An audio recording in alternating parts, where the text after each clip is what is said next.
Hey, I'm Aka, and I'm an animator. Well, kinda. And you know, I've been animating for quite a while, dabbling, experimenting, making my fair share of animatics that definitely did not age well, some more embarrassing than others. But you know, I've animated. So I thought, hey, it'd be a great idea to put my own spin on this animation meme going around Instagram. And you know what? Why not turn it into a video? If I'm gonna struggle, might as well get paid for it, right?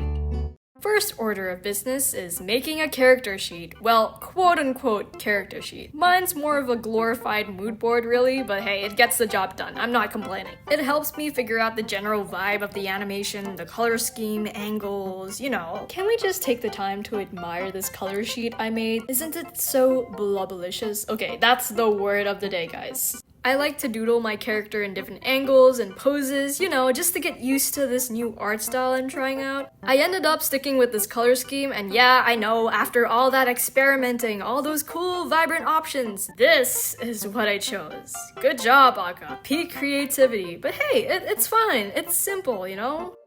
For the animating bit, I'll be using ibispaint and FlipaClip for the job. Unfortunately, I don't have a PC. But hey, we work with what we have. We're resourceful beings. Who even needs a PC anyways? Haha. What I first did was draft out the poses in ibispaint and then I slapped them onto FlipaClip. You know that ibispaint has an animation feature, right?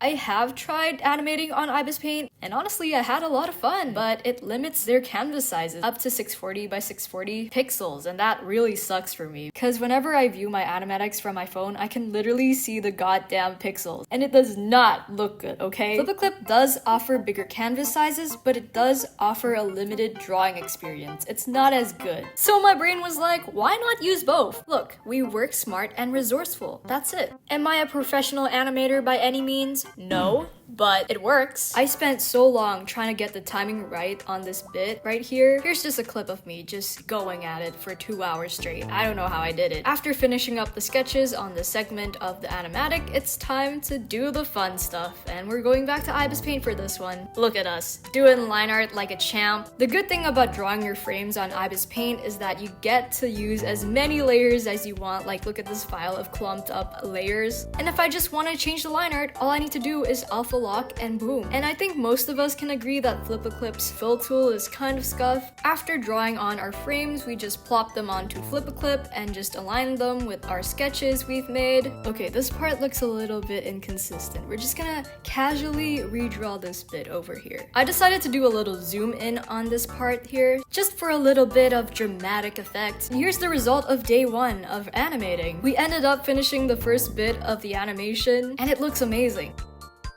I'll be honest, for day 2, I was kind of scared. This is the segment we were supposed to animate, and it has a lot of hand gestures and turns and twists involved, so I was really scared of messing this up. And you're probably gonna call me an idiot here, but I screenshotted every frame of that segment. Like, my storage, my iPad storage is dying. Like, look at my gallery. This is amazing. This is just a work of art. I tried replicating each frame onto ibispaint, and you know, it doesn't look that bad. Like, look at these. They're pretty cool. This was surprisingly easy. I expected to suffer 10 times more than I did today, but you know, I'm not complaining. I had a few challenges, mainly keeping the character design consistent. Sometimes I drew my character way too small, so then I had to modify it in FlipaClip. When I resized them, they also cut off, so I had to redraw those empty spaces, but it's okay. It looks unnoticeable from afar. No, but let me tell you something. I started animating at 6 p.m., just casually sitting down, like, you know, just a few hours. And then once I was finished,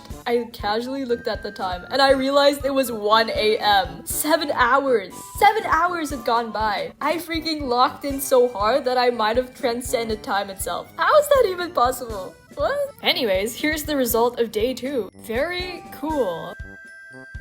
At this point, I've taken a good chunk of my lifespan, okay? Now for day 3, I had to animate this segment, which requires very fast and swift movement. So to represent them, I added these action lines. Notice how I'm only using 3 frames to represent the slam down movement of the hand. This was the general time diagram I had in my head before drawing this all up. If I want to represent something that's going in a very swift motion, we just want to skip these invisible in-between frames and instead replace them with a smear or action lines to represent fast movement. If I drew all the in-between frames, it would not look the same. Here's another diagram of this bit where I zoom in on the character. I'd explain this motion as a kind of pendulum where it slowly builds up and then accelerates in between and then it slows down again. But hey, take everything I say with a grain of salt. I'm not your guy. I'm an amateur at best, which is why I'd love to introduce you to Skillshare, the sponsor of our video. Skillshare is the largest online learning platform with thousands of creative classes in countless categories, taught by industry experts, so you know you're learning from the best and not from me because I'm clearly not qualified. If there is any skill or hobby you want to pick up, whether it be 3D modeling, animation, photography, coding, anything whatsoever, Skillshare is your best bet. I've been wanting to pick up 3D modeling for a while now, and this class on the basics of Blender has been helping a lot. Credits to 3D Tutor, by the way. And they also have a ton of classes on animation if you want to pick that up.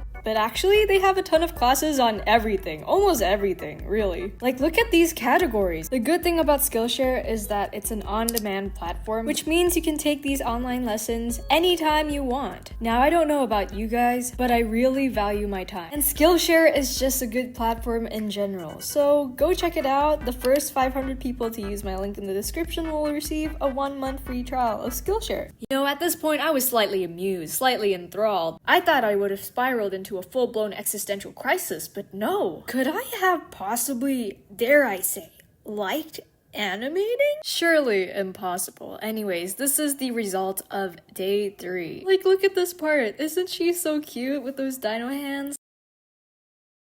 And just like that, we've made it to the final stretch. Honestly, these clips were really easy to animate. All I had to do was draw my persona facing forward. Simple, right? And, oh look, a cat. So squishy, so chunky. Squish. I wanted to go all out with the background, really make it something special, but then I remembered my sheer amount of incompetence, and so I did what any reasonable person would do. Yep, very cool.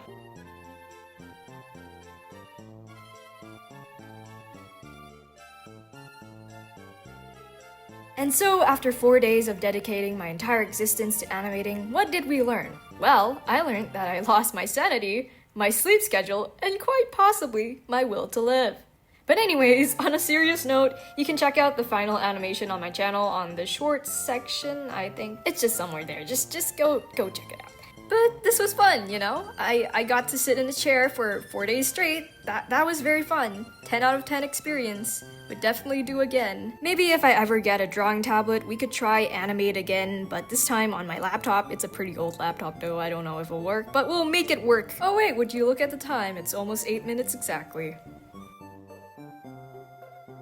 Hey, it's Editing Aka here. I hope you're enjoying the new video formats and assets. I've been looking at my videos recently and I realized how plain and boring they are, and so I decided to switch it up a bit. And you know what? I don't regret that decision. This is way better. I've been thinking of putting an end card at the end of the video where I can just display all your fan art. That would be really awesome, honestly. I love seeing you guys' interpretations of my character persona. Be free to tag me, guys. I love your fan art. You can post it on Instagram, TikTok, gosh, even send it on my Discord server. I love seeing your art. Anyways, I've been yapping a lot. Okay, bye-bye.